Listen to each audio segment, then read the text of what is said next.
কবিতা নদীর তীরে, কলমে কবি শিখা রায়।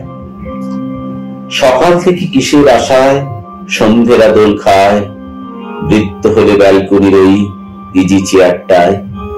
ইজি চেয়ার বাতিল এখন, পুরনো আসবাব, তার বদলে সোফা এবং হাতে কফির কাপ।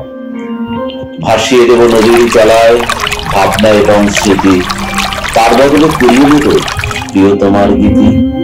গান গিয়ে সুর ভাসিয়ে দিয়ে মেঘের উড়ান দেখে আষাঢ় শ্রাবণ মন যে কেমন বৃষ্টি লিপি লেখে।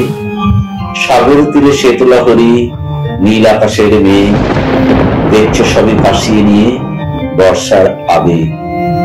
নীল নদীটার বাঁধানো ঘাট, ঝুলছে বটের ঝুড়ি, শতাব্দীটা দিচ্ছে উকি মন্দির গায়ে তারি। বটের সাথে নদীর জলের রোজই দেখাশোনা, কাহিনীরা ভিড় করেছে রহস্যে জালপনা। কত ফাগুন বসে শ্রাবণ, কত নিধাক দুপুর, রূপকথা কয় জল হয়ে যায়, বৃষ্টি বাজায় নতুন।